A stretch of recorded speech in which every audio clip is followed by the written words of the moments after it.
Pemirsa, gugus tempur kapal induk USS Abraham Lincoln dilaporkan telah memasuki perairan Samudra Hindia dan kini berada lebih dekat dengan kawasan Iran. Eskalasi konflik antara Amerika Serikat dan Iran menimbulkan kekhawatiran di tingkat global. Pertanyaannya, sejauh mana konflik ini sah secara hukum dan apa implikasinya untuk negara-negara non-blok seperti Indonesia? Segera kami membahasnya bersama Guru Besar Hukum Internasional Universitas Indonesia, Profesor Hikmahanto Juwana. Sekali lagi terima kasih Prof atas waktunya untuk Jawa Pos TV.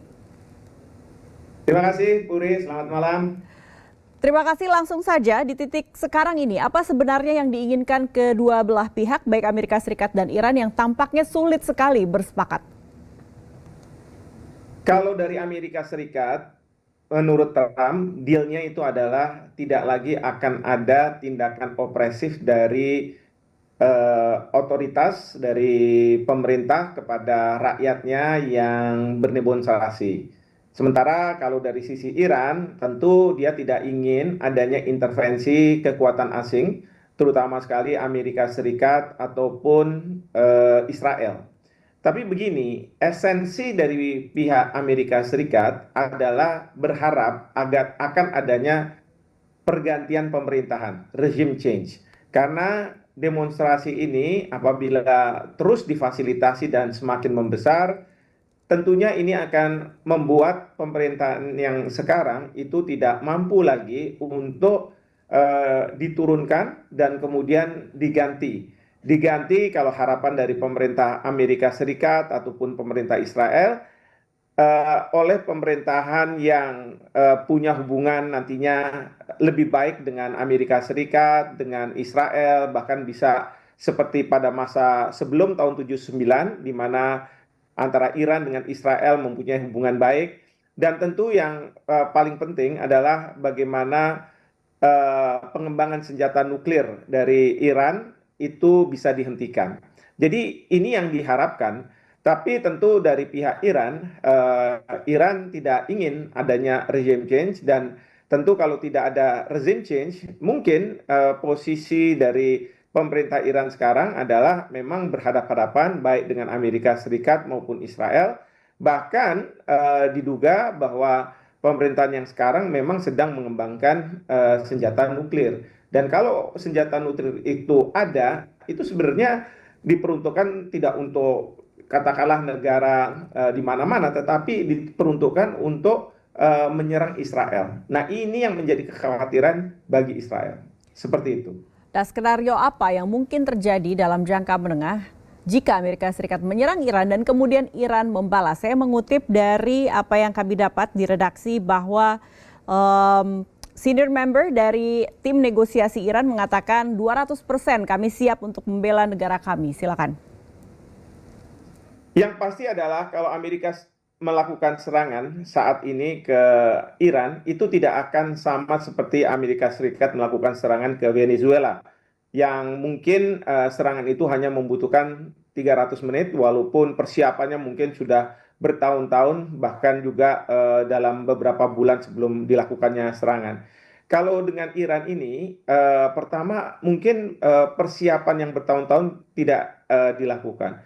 Kedua, masalahnya kalau misalnya serangan itu dilakukan dan menciduk katakanlah pemimpin tertingginya, itu tidak bisa dilakukan, tidak semudah ketika Maduro dilakukan penangkapan oleh Amerika Serikat dan kemudian dibawa ke New York untuk menghadapi persidangan di pengadilan New York. Nah, yang ketiga, resistensi dari tentara dari Iran itu akan sangat besar dan bukannya tidak mungkin bahwa Iran sudah mempunyai senjata nuklir dan itu akan diarahkan ke Israel. Ini yang akan membuat kekhawatiran banyak negara-negara di sekitar Iran bahwa kalau misalnya Amerika Serikat melakukan serangan, maka Iran akan melakukan apapun sampai titik darah terakhir. Dan perlu diingat bahwa memang ada demonstrasi yang menghendaki agar ada perubahan, ya, mungkin juga perubahan di pemerintahan, tetapi sebagian besar rakyat Iran itu masih loyal terhadap pemerintahan yang sekarang. Nah, ini yang menjadi tantangan. Belum lagi kalaupun dari pihak Amerika Serikat atau Israel menghendaki adanya regime change, dan rezim itu digantikan oleh putra dari Shah Iran, eh, pertanyaannya adalah apakah pengganti dari Ayatollah Khamenei ini kalau dari pihak keturunan dari Shah Iran itu akan berlaku adil, karena pada tahun 79 ketika mereka dijatuhkan itu karena mereka sangat tidak mengindahkan ya rakyat dari Iran secara keseluruhan, yang membuat rakyat Iran juga dalam posisi yang sangat sulit, sehingga mereka ingin berdemonstrasi menjatuhkan pemerintahan yang ada ketika itu, dan kemudian Ayatollah Khamenei pada waktu itu yang kemudian datang ke Iran untuk kemudian mengambil kekuasaan. Nah, ini skenario-skenario yang ada, yang pasti adalah sekali lagi kalau Amerika mulai menyerang, bukannya tidak mungkin negara-negara Arab di sekitar juga akan kena getahnya, karena ada pangkalan-pangkalan Amerika Serikat yang akan jadi target dari Iran. Dan yang kedua, dan ini yang sangat fatal, adalah Israel akan juga mendapat serangan, karena bagi Iran titik kelemahan dari Amerika Serikat adalah bukan di kapal induk dan lain sebagainya, tetapi Israel. Kalau Israel kemudian mendapat serangan, itu yang kemudian menjadi pemikiran bagi Amerika Serikat dalam hal ini, khususnya Presiden Trump, apakah dia akan terus melanjutkan serangan atau tidak. Nah, percatatan kami hari ini, Menteri Luar Negeri Iran ini dikabarkan akan melakukan high-level talks di Turki. Apakah ini artinya memungkinkan menurunkan tensi atau sebaliknya? Ya, mungkin saja ini untuk menurunkan tensi ya, bahwa apa namanya yang dilakukan oleh Amerika Serikat bisa kemudian di deeskalasi, diturunkan eskalasinya. Tapi yang perlu kita pahami bahwa kalau ada pertanyaan sekarang ini memikirkan konsekuensi. Kalau kemarin-kemarin ini kan beliau melakukan gertak sambal, ya, gertakan bahwa kita akan melakukan serangan ke Iran. Bahkan gertakan itu bukan sekedar gertakan di mulut, tetapi juga sudah mengerahkan kapal-kapal induk. Nah, Trump tentu kalau sudah mengarahkan kapal induk, ini istilahnya dalam peperangan itu point of no return, artinya tidak mungkin kembali ke titik mula. Keputusannya harus langsung menyerang atau tidak menyerang. Kalau tidak menyerang, banyak di Amerika bahkan di berbagai belahan dunia mengatakan tako gitu ya. Trump always chicken out. Artinya Trump akan selalu di ujungnya takut dalam pengambilan keputusan yang di awal dia sangat kelihatannya berani begitu. Nah, untuk itu perundingan yang ada di Turki ini sebenarnya untuk menyelamatkan muka Trump. Ya, kalau misalnya Trump tahu bahwa konsekuensinya ini akan tidak berpihak pada dia dan khususnya pada Israel, maka dia lebih baik berunding untuk kemudian menyelamatkan mukanya, seolah-olah karena ada deal tertentu maka serangan itu tidak jadi dilakukan atau diurungkan seperti itu. Menarik, dan kita kembali menyoroti organisasi internasional seperti PBB atau Mahkamah Internasional. Apakah mereka juga punya gigi dalam menengahi konflik ini? Sama sekali tidak. Pertama, kalau Mahkamah Internasional jelas itu tidak, karena jangan melihat Mahkamah Internasional itu seperti pengadilan yang ada di dalam negeri ya, di Indonesia, yang bisa memaksa apa namanya pihak yang katakanlah digugat untuk hadir di dalam persidangan. Dalam Mahkamah Internasional itu didasarkan pada suatu kesepakatan. Kalau misalnya tidak ada kesepakatan antar negara yang bersengketa, maka Mahkamah Internasional tidak mempunyai yurisdiksi untuk memeriksa sengketa di antara mereka.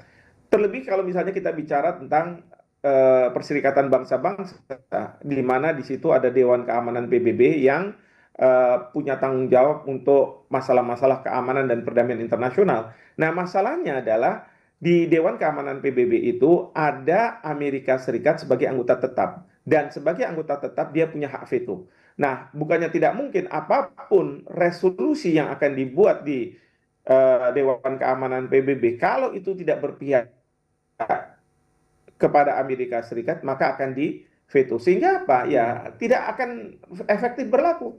Nah, ini yang menjadi tantangan sebenarnya bagi PBB. Tapi ya kalau saya melihatnya baik itu PBB melalui Dewan Keamanan maupun Mahkamah Internasional itu tidak akan efektif. Ini akan harus diselesaikan antar negara yang bersengketa, dan tentunya bagi Amerika Serikat harus memikirkan kalau misalnya dia akan melakukan serangan, dan bagi Iran dia juga harus memikirkan kalau misalnya Amerika Serikat memang melakukan serangan, seperti tadi skenario yang saya sampaikan tadi bisa terjadi, tapi juga bisa ditambah lagi dengan dia mengundang tekan besar lainnya yaitu Rusia ataupun Cina untuk membantu, sehingga Cina dan Rusia itu kalau saat sekarang dia sebenarnya ingin sekali memberi pelajaran ke Amerika Serikat, tapi kan tidak mungkin langsung melakukan serangan ke Amerika Serikat. Jadi menggunakan Iran sebagai proksinya untuk berhadapan dengan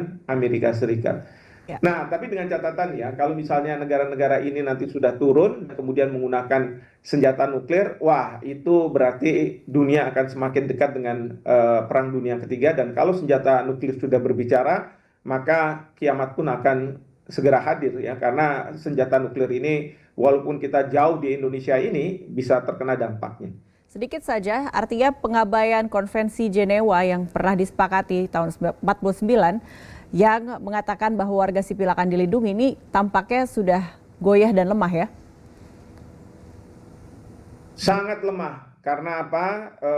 Memang kalau ada kesadaran tinggi dari negara yang bersengketa untuk melindungi rakyat sipil, mungkin akan aman. Tapi kalau sudah seperti ini, dan saya lihat dari sisi Iran, bukannya tidak mungkin seperti kita di Indonesia, mempunyai sistem pertahanan yang namanya Sishan Kamrata, sistem pertahanan keamanan rakyat semesta. Jadi rakyat semua akan dilibatkan. Nah, ini kalau misalnya itu yang terjadi, ini sungguh sangat membahayakan, apalagi kalau misalnya ada serangan-serangan dari Iran ke Israel ya sebagai serangan Amerika ke Iran yang tidak ditujukan kepada instalasi-instalasi militer, tetapi kepada ya secara umum termasuk ke rakyat sipil. Singkat saja, bagaimana rekomendasi untuk pemerintah Indonesia menjaga kepentingan nasional tanpa terjebak dalam konflik, mengingat kita juga sudah menjadi bagian dari Board of Peace. Apakah ini juga bisa, walaupun tidak ideal, tapi bisa memberikan mediasi seperti itu? Silakan. Ya, yang kita harapkan Indonesia bisa melakukan mediasi, dan mediasi ini sesuai dengan pasal 2 ayat 3 Piagam PBB yang mengatakan bahwa kalau ada sengketa di antar negara, maka mereka harus menyelesaikan secara damai yang tidak kemudian berakibat pada perdamaian dan keamanan internasional.